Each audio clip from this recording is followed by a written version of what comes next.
ایک معاہدہ بھی کیا تھا 1960 میں یا 1958 میں 58 اور 60 1960 میں ہم تو یہی کہتے ہیں، ابھی پاکستانی حکمران یہ کہتے ہیں. اچھا چلیے، مان لی میں نے سن لیا آپ کی بات تفصیل میں. ناظرین ایک بریک لیتے ہیں اس پوائنٹ پر، اور بریک کے بعد پھر آپ کی خدمت میں حاضر ہوتے ہیں.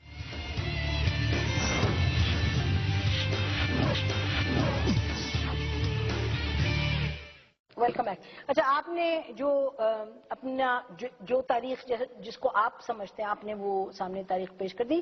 بہرحال اب اس وقت میں تو یہ کہہ سکتی ہوں کہ اس وقت ایک غصہ ہے، ایک جذبہ ہے، کیونکہ ایک بات آپ کہہ رہے ہیں اور ایک تاریخ ہے سن 47 سے، جبکہ بلوچستان خدا نہ خواستہ کوئی آرمی آکیوپیشن کے تحت نہیں، ادھر آپ کے لیڈرز بھی رہے ہیں، آپ کی پارلیمنٹ بھی ہے، آپ کے لیڈرز بھی ہیں، آج بھی آپ کے لیڈرز ہیں، آج بھی آپ کی ریپریزنٹیشن ہے سینٹ میں، پارلیمنٹ میں. کوئی اور کچھ کامنٹ کرنا چاہے گا؟ جی آپ بتائیے.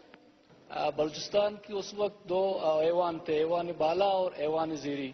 ہسٹری یہی کہتی ہے کہ ایوان بالا میں جب پاکستان کے حوالے سے ڈیبیٹ کی گئی تھی تو اس میں یہ چیز تھا کہ آپ نے انڈیا میں شامل ہونا ہے چاہیں گے، یا بلوچ ایران میں شامل ہونا چاہیں گے، یا افغانستان میں، یا پھر آزاد اور خود مختار حیثیت میں رہنا چاہیں گے.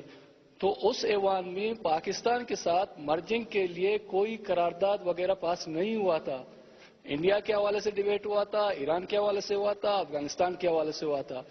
تو یہ چیز پھر سامنے آیا کہ اگر اسلام کے نام سے اگر ہم پاکستان کے ساتھ ایک ہو جائیں تو ایران کیوں جو ہے وہ بھی مسلمان ملک ہے، افغانستان بھی مسلمان ملک ہے، تو ان کے ساتھ کیوں شامل نہ ہو جائیں. تو یہ میں کلیئر کرنا چاہوں گا کہ بلوچ اس وقت سے بھی پاکستان کے ساتھ رہنا نہیں چاہتے تھے. اچھا، آپ وہی کہہ رہے ہیں جو آپ کے باقی ساتھی کہہ رہے ہیں. سب جو یہاں لوگ ہیں، ایک سیکنڈ میں یہ سوال کرنا چاہ رہی ہوں، آپ سب کا وہی خیال ہے بیسکلی؟ آپ سب کا یہی خیال ہے؟ آپ بولیے. میڈم، سب سے پہلے تو بلوچستان آنے پہ آپ کو ہم خوش آمدید کہتے ہیں. میں علیم بلوچ BSO بجار کا سیکرٹری جنرل ہوں. جہاں تک آپ نے کوشچن کیا پاکستان کے مسائل کے حوالے سے، تو ایک تو جو بلوچستان کی تاریخی صورتحال تھی پاکستان کے حوالے سے وہ تو دوستوں نے بیان کی، ہم اس سے اتفاق رکھتے ہیں. اصل میں پاکستان کی جو تشکیل تھی یا جو قیام تھی اس کو ہم اس تناظر میں دیکھتے ہیں کہ یہ انٹرنیشنل پاورز نے اپنے انٹرسٹ کی بنیاد پر اس ملک کو اگست 1947 کو تشکیل دی. تو یہ ملک یہ جو بات آپ کہہ رہے ہیں، مجھے ساتھ ساتھ بولنا پڑے گا کیونکہ ہمیں کچھ حقائق بھی ساتھ ساتھ لے کے چلنے پڑیں گے. آپ کہہ رہے ہیں کہ بین الاقوامی جو اس وقت قوتیں تھیں انہوں نے اس ملک کو تشکیل دیا. میرا خیال ہے تاریخ گواہ ہے کہ اس ملک کو تشکیل دیا قائد اعظم اور قائد اعظم کے ساتھ مسلمانوں نے، اور یہاں لاکھوں لوگوں نے اپنی جان دے کر اس ملک کو حاصل کیا. اب میں یہ کہنا چاہوں گی، میں آپ سے اختلاف رکھتا ہوں اس پر. ابھی آپ فرمائیے، میں تھوڑا سا اس پہ بات کر دوں اگر آپ مجھے اجازت دیں. دیکھیے، آپ کے جذبات جو ہیں اور جو جس تاریخ کی آپ بات کرتے ہیں میں اس کی قدر کرتی ہوں آپ کے جذبات کی، لیکن اگر بات ہم نے کرنی ہے ایک ذمہ دارانہ طریقے سے، ایک مکالمہ کرنا ہے، تو ہمیں جو کچھ مستند باتیں ہیں ان سے ہم انکار نہیں کر سکتے. اور آپ اگر یہ فرمائیں گے مجھے کہ پاکستان کو بین الاقوامی قوتوں نے جو اس وقت چاہتے تھے کہ ہندوستان نہ بٹے، تو پھر مجھے آپ سے معذرت کے ساتھ کہنا پڑے گا کہ یہ حقائق آپ کے جذبات پر مبنی ہے، حقائق نہیں. اور دوسری طرف کچھ بڑے مستند حقائق ہیں جس میں لاکھوں کروڑوں بلوچ ہیں، جس میں کہ پاکستان کا وہ حصہ رہے ہیں، اور یہ ملٹری آپریشن ضرور ہوئے ہیں یہاں، اور بہت غلط ملٹری آپریشن ہوئے ہیں. بدقسمتی سے ایسے وقت ملٹری آپریشن ہوئے ہیں جب سردار بھگتی شہید بھی گورنر رہے ہیں، چیف منسٹر رہے ہیں، آپ کے بلوچ لیڈر جو ہیں اختر مینگل صاحب وغیرہ بھی رہے ہیں اس حکومت کا حصہ.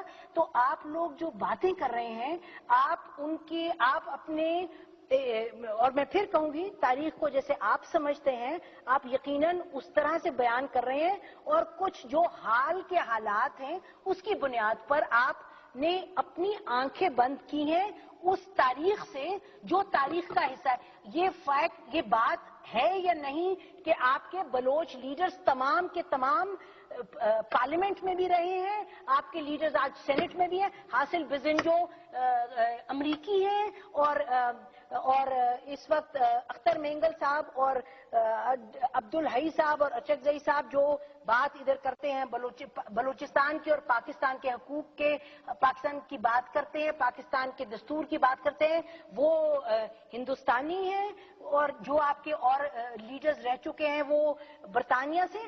تو مجھے افسوس سے کہنا پڑا ہے کہ آپ یونیورسٹی کے اسٹوڈنٹس ہیں، آپ کی ایک سوچ، آپ کا ایک نظریہ ہو سکتا ہے، لیکن جو پڑھی لکھی بات ہوتی ہے، جو سوچ سمجھ کی بات ہو سکتی ہے، وہ یہ ضرور ہو سکتی ہے کہ حالات ایسے ہیں، اور ہمارا خیال ہے شروع یہاں سے ہوا تھا، اور آج کے حالات ہمیں پسند نہیں، ہم نے کل کو اس طرح سے بہتر کرنا ہے۔ موجودہ پوزیشن میں ملک جس مقام پہ کھڑا ہے وہ 71 سے بھی بدترین حالات پہ ہے، کیونکہ 1971 میں ہمارے پاس مغربی پاکستان تھا، مشرقی چلا گیا۔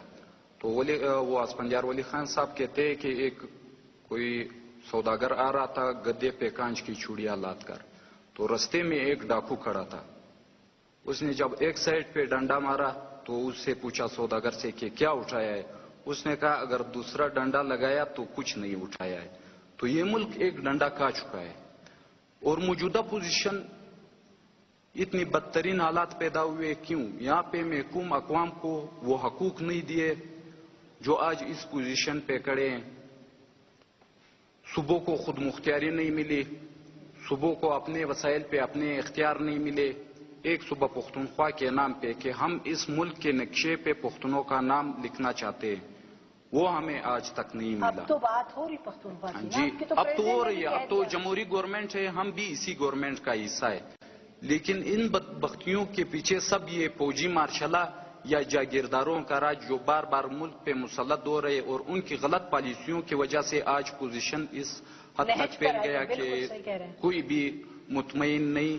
تو ان سب حالات کا مقابلہ صوبائی خود مختاری ہم لوگ اپنے نظر میں سمجھتے ہیں کہ محکوم اقوام کو اپنے حقوق حاصل ہو تو، اور سب نے مل بیٹھ کر مذاکرات کے ذریعے جو بھائی ہمارے جس میں کہ آپ کی پارٹی آئی ہے اور اس نے بڑی کلیئرلی کہا ہے کہ جب تک کہ صوبائی خود مختاریت نہیں ہوگی تو بات آگے نہیں بڑھے گی۔ تو صوبائی خود مختاری پر ہم اپنا یقین رکھتے ہیں کہ ان کے ذریعے ہم اپنے مسائل حل کر سکتے ہیں اور اس ملک کو